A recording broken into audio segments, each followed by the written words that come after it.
नमस्कार, मैं हूं आपके साथ कविता थपलियाल और आप देख रहे हैं कंज्यूमर इज किंग। आज हम एक खास मुद्दे पर बात करने वाले हैं। कंज्यूमर अफेयर मिनिस्ट्री की ओर से कंज्यूमर प्रोटेक्शन एक्ट के तहत डायरेक्ट सेलिंग से जुड़े नियमों की अधिसूचना जो है वो जारी कर दी गई है। नए नियम डायरेक्ट सेलिंग से जुड़ी कंपनियों और ई कॉमर्स प्लेटफॉर्म का इस्तेमाल करने वाले डायरेक्ट सेलर्स पर भी लागू होंगे। इस विषय पर एक्सपर्ट्स के साथ हम विस्तार से बात करेंगे, लेकिन आखिर ये पूरा मामला क्या है, देखिए इस रिपोर्ट में। ग्राहकों के हितों को ध्यान में रखते हुए सरकार की ओर से कंज्यूमर प्रोटेक्शन एक्ट के तहत डायरेक्ट सेलिंग से जुड़े नियमों की अधिसूचना जारी कर दी गई है। नए नियमों के मुताबिक राज्यों को डायरेक्ट सेलिंग से जुड़ी कंपनियों की मॉनिटरिंग के लिए मैकेनिज्म बनाना होगा। इसके साथ ही डायरेक्ट सेलर के प्रोडक्ट्स या सर्विस से अगर ग्राहक को शिकायत होती है तो जिम्मेदारी डायरेक्ट सेलिंग कंपनियों को भी लेनी होगी। ग्राहकों की समस्या के निपटारे के लिए ग्रीवेंस रिड्रेसल ऑफिसर की नियुक्ति की जाएगी। वही ग्राहकों को प्रोडक्ट या सर्विस की शिकायत ऑफलाइन और ऑनलाइन दोनों माध्यमों से करनी होगी। ग्राहक की शिकायत के बाद जिम्मेदार विभाग को 48 घंटे के भीतर कार्रवाई करनी होगी और 1 महीने के भीतर पूर्ण रूप से शिकायत का निपटारा करना होगा। वही अगर 1 महीने में भी शिकायत का निपटारा नहीं होता है तो ग्राहक को लिखित में इसकी शिकायत दर्ज करानी होगी। लगातार मिलती शिकायतों के बाद सरकार की ओर से इन नियमों का पालन करने के लिए 90 दिनों का समय दिया गया है। नए नियम डायरेक्ट सेलिंग से जुड़ी कंपनियों और ई कॉमर्स प्लेटफॉर्म का इस्तेमाल करने वाले डायरेक्ट सेलर्स पर भी लागू होंगे। ईटी नाउ स्वदेश।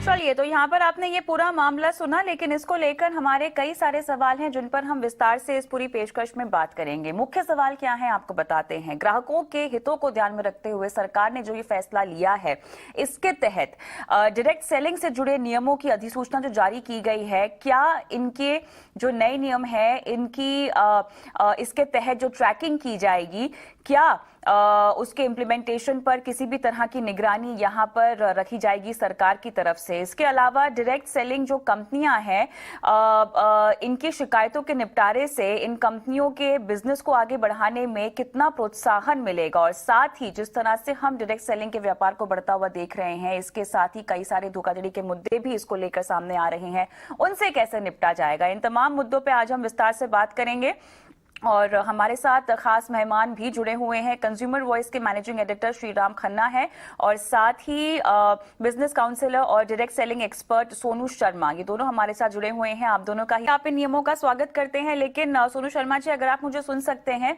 दर्शकों को हम बताना चाहते हैं विस्तार से कि ये नए नियम क्या है और किस तरह से एक्सेप्टेंस डायरेक्ट सेलिंग को लेकर इन अधिसूचना के बावजूद आप बढ़ती हुई देख रहे हैं। मुझे आपका आवाज आ रहा है मैम?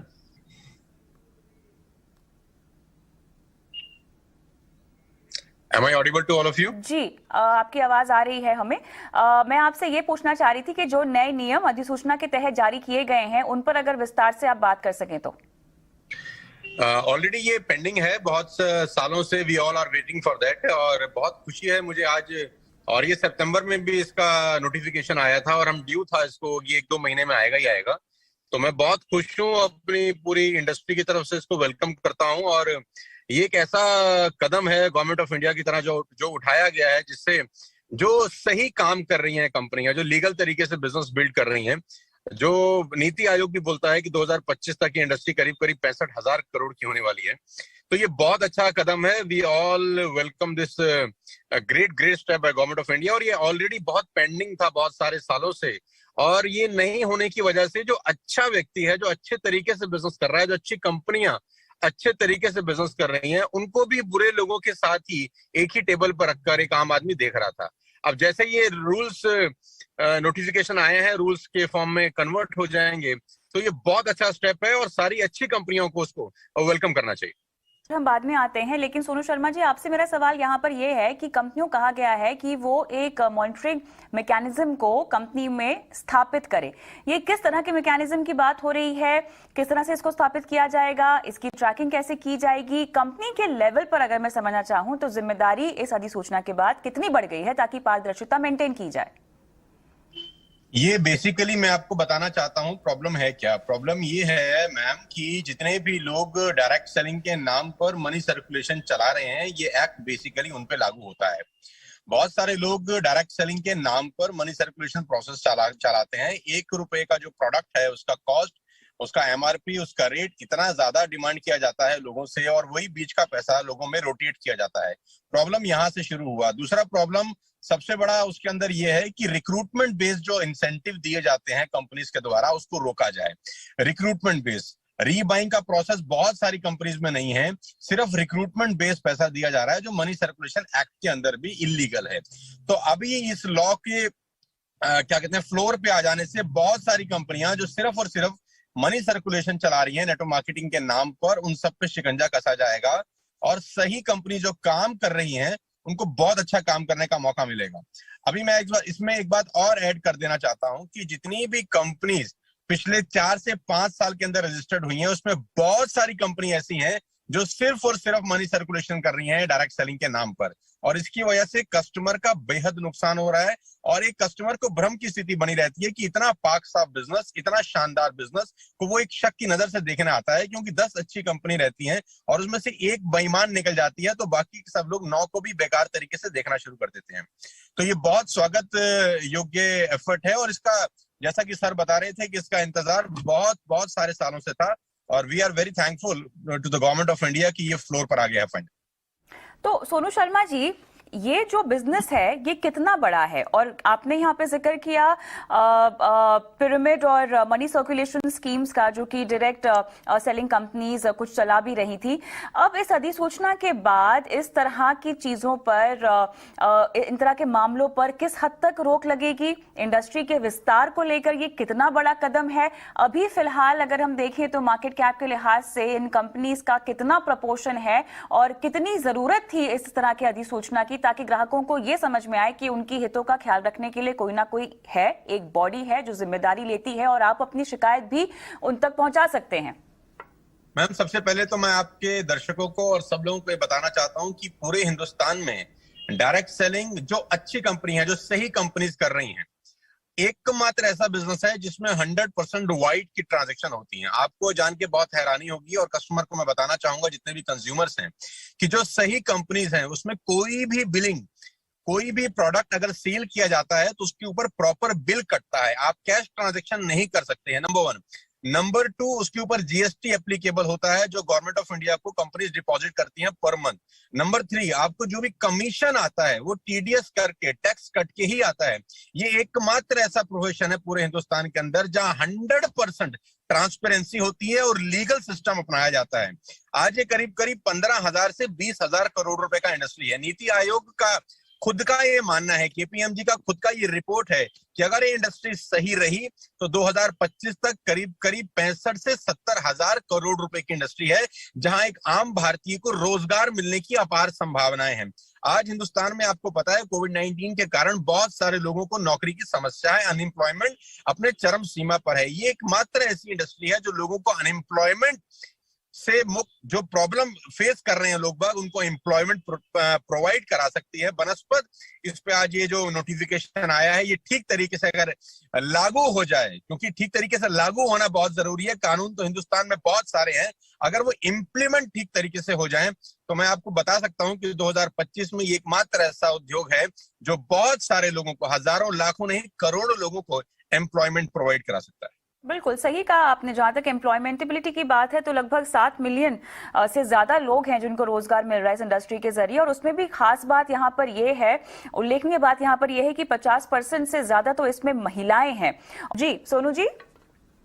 मैम, हम लोग जब इस नोटिफिकेशन के ऊपर चर्चा कर रहे थे बहुत साल से, I am in the industry from the last 20 years, हम लोग का डिमांड था कि कोई भी व्यक्ति डायरेक्ट सेलिंग कंपनी जब तक एक x amount government of India को डिपॉजिट नहीं करता खोल ही ना सके। हमारे बहुत सारे सजेशंस थे, बहुत सारे हम लोगों ने सुझाव सरकार को दिए, प्रीवियस गवर्नमेंट को भी दिए, और ये जो ये नया गवर्नमेंट है यहाँ पर भी बहुत सारी मीटिंग्स हुई। बैक टू बैक फिक्की के साथ हम लोग कोऑर्डिनेशन में थे, टच में थे, कि एक लमसम अमाउंट भी as a security amount deposit कराए कोई भी कंपनी अगर अपना डायरेक्ट सेलिंग बिजनेस शुरू करना चाहती है। बिकॉज होता क्या है, 4 कंप्यूटर लगाए, 4 लोग बैठे और अपना डायरेक्ट सेलिंग बिजनेस शुरू कर लिया, और डायरेक्ट सेलिंग के नाम पर कुछ भी ऊट पटांग बेचना शुरू कर दिया। वो प्रोडक्ट बेचने शुरू कर दिए जिसका रीबाइंग ही नहीं है, वो प्रोडक्ट जिसका क्वालिटी बहुत खराब है, वो प्रोडक्ट जिसका प्राइस इतना ज्यादा है कि एक आम आदमी की पहुंच से बहुत ज्यादा है। अब इस नोटिफिकेशन के द्वारा सर जो बता रहे थे खन्ना साहब, मैं बिल्कुल उनसे इत्तेफाक रखता हूं कि असली और नकली, जिसको कहते हैं दूध और दूध, दूध का दूध, पानी का पानी, ये हो जाएगा। और एक कंज्यूमर जो एक सयाना कंज्यूमर है, एक सया कस्टमर है, जो अपना करियर बनाना चाहता है इस फील्ड में, वो बिंदास होकर इस प्रोफेशन को ज्वाइन कर सकता है और अगले 4 से 5 साल के अंदर अपने सारे के सारे सपनों को पूरा कर सकता है।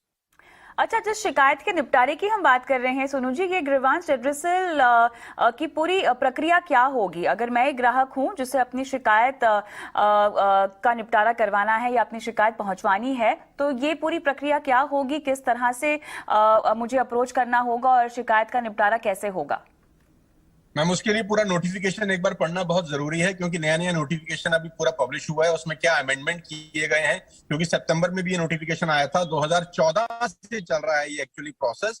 तो एक बार उसको पढ़ना पड़ेगा कि क्या अमेंडमेंट्स हुए हैं, क्या चेंजेस हुए हैं, उसके बाद इसके बारे में बात की जा सकती है। खन्ना जी, कहीं ना कहीं अगर हमें इस कारोबार को आगे बढ़ाना है सोनू जी, तो इस तरह के नोटिफिकेशंस के अलावा इनोवेशन की भी तो जरूरत होगी इसको आगे बढ़ाने के लिए, क्योंकि देखिए आज का जो मार्केट है वो काफी बड़ा है। केवल डायरेक्ट सेलिंग तो एक जरिया नहीं है जहां से लोग खरीदारी कर रहे हैं, ई कॉमर्स है, ऑनलाइन की दुनिया बहुत ज्यादा बड़ी हो गई है, गहरी होती भी जा रही है। कहीं ना कहीं ये कंपटीशन तो है ही, किस तरह के इनोवेशंस की जरूरत है? इनोवेशंस आएंगे तो वहां पर एक ग्राहक की सुरक्षा का भी सवाल आएगा और कारोबार में पारदर्शिता का भी सवाल आएगा। तो कैसे आगे बढ़ा जाए? पहले तो मैडम मैं आपको ये बता दूं कि जो डायरेक्ट सेलिंग के थ्रू प्रोडक्ट का खरीद फरोख्त होता है और सेल परचेज होता है, और जो दूसरा माध्यम है प्रोडक्ट को सेल और परचेज करने का, दोनों में जमीन और आसमान का फर्क है। पहली बात तो जितना भाई अच्छा डायरेक्ट सेलिंग कंपनी है, मैं नाम यहाँ पर नहीं लेना चाहूंगा, ABCDEF जो भी कंपनीज हैं, जो अच्छे तरीके से डायरेक्ट सेलिंग करती हैं और जिनमें रीबाइंग होती है। रीबाइंग का मेरा मतलब बड़ा सीधा सा है कि एक ही प्रोडक्ट को बार बार बेचा जाता है और खरीदा जाता है, एक ही कस्टमर एक ही प्रोडक्ट को बार बार बाय करता है। तो इनोवेशन इसलिए भी बढ़ जाता है क्योंकि कंपनी तभी ही बड़ी होती है जब एक ही कस्टमर उसी प्रोडक्ट को बार बार खरीदता है, और बार बार तभी खरीदेगा जब उसका क्वालिटी, उसका वैल्यू और उसका प्राइस उसको माफिक लगेगा बाजार के मुताबिक। तो ये बहुत ज्यादा जरूरी है किसी भी कंपनी के लिए कि वो इनोवेटिव रहेगी अपने प्रोडक्ट्स की क्वालिटी में, क्योंकि उसका प्रोडक्ट अगर बार बार बिकेगा नहीं तो कंपनी का टर्नओवर बढ़ेगा नहीं। क्योंकि यहाँ पर असली और नकली का भेद मालूम चलेगा, क्योंकि जो नकली कंपनी रहती है वो रिक्रूटमेंट पे पैसा देती है। आपने किसी एक व्यक्ति को रिक्रूट किया and you will earn 10,000 rupees और 5,000 रुपीज, उसके बाद वो बाइंग करे कि ना करे किसी को कोई मतलब नहीं रहता।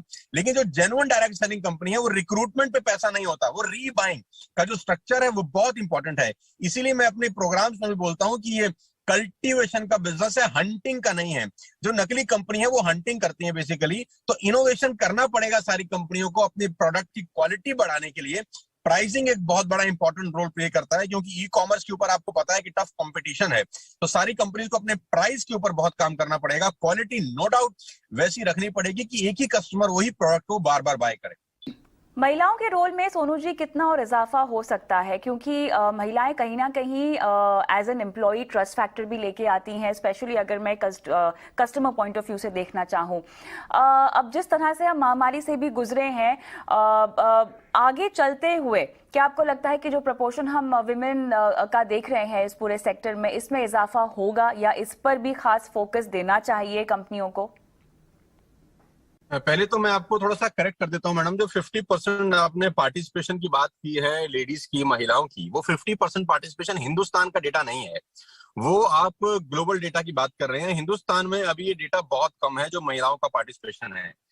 अब चूंकि इस नोटिफिकेशन के बाद, इस प्रोटोकॉल के बाद, इस रूल्स रेगुलेशन के बाद, इस लॉ के बाद मेरे को 100% ये श्योरिटी है कि महिलाओं की भागीदारी बढ़ेगी, क्योंकि जो 50% का डेटा आप बता रहे हैं वो ग्लोबल डेटा है। हिंदुस्तान के हिसाब से ये 50-50 का रेशियो अभी नहीं है। तो ये बहुत बड़ा मार्केट है महिलाओं के लिए।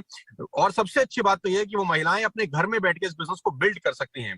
वो सिर्फ घर में बैठ के अपने बच्चों की परवरिश के साथ साथ अपने इन-लॉज को देख रहे, अपने हस्बैंड की सर्विस के साथ साथ अपने घर में बैठ के इस बिजनेस को बिल्ड कर सकती हैं। उनको एक कॉन्फिडेंस मिलेगा। दरअसल रजत बैनर्जी जो है इंडियन डायरेक्ट सेलिंग एसोसिएशन के चेयरमैन, उनके जरिए जो स्टेटमेंट आई है, मैं वही स्टेटमेंट का जिक्र यहां पर कर रही हूं, जहां पर उन्होंने खासतौर से लिखा हुआ है कि 50% यहां पर महिलाओं को लाइवलीहुड प्रोवाइड किया जाता है इस सेक्टर की वजह से, की तरफ से। मैडम वो ग्लोबल डेटा है मैडम। हिंदुस्तान में 50% और 50% का रेशियो नहीं है। I am into the field from the last 20 years. अगर मैं प्रोग्राम करता हूँ कहीं 10,000 लोगों का, तो उसमें 1,000 लेडीज होती हैं और 9,000 जेंट्स होते हैं, राइट? तो वो ग्लोबल डेटा है, वो बिल्कुल ठीक कह रहे हैं, लेकिन वो डेटा ग्लोबल है। इसीलिए मैं ये कह रहा हूँ कि ये बहुत बड़ा वैक्यूम है, एक बहुत बड़ा अपॉर्चुनिटी है महिलाओं के लिए कि वो फ्रंट में आ सकती हैं और उनमें काबिलियत है। महिलाओं में मैं हमेशा से मानता हूं कि पुरुषों से ज्यादा काबिलियत होती है इस बिजनेस को बिल्ड करने की। अब वो एक सेफ सिक्योर एनवायरनमेंट में इस बिजनेस को बिल्ड कर पाएंगी इस नोटिफिकेशन के बाद। और मुझे ऐसा लगता है कि आने वाले 4-5 साल के अंदर बहुत बड़ा काम हो सकता है इस फील्ड में ड्यू टू दिस नोटिफिकेशन। चलिए, तो मेरे ख्याल से यहाँ पर एक बार फिर से ग्राहकों की सुध आई है, जिसके चलते हमने ये अधिसूचना और ये नियम जारी होते हुए देखा है। एक बार फिर से डायरेक्ट सेलिंग जो एक सेक्टर है, लगातार सवालों के सर्कल में घिरा रहता है इन टर्म्स ऑफ पारदर्शिता, और जिस भी तरह कि यहाँ पर मनी मेकिंग प्रैक्टिसेस हमने होती हुई देखी हैं पिछले दिनों, इसको लेकर कवायद एक बार फिर से शुरू होती हुई दिखाई दे रही है। उम्मीद करते हैं कि ये सेक्टर आगे बढ़ते हुए कॉम्पिटिशन को फेस करने में कामयाब रहे। बहुत बहुत शुक्रिया आप दोनों का इस खास पेशकश में शामिल होने के लिए। कंज्यूमर किंग में आज के लिए इतना ही। मुझे भी इजाजत दें। नमस्कार।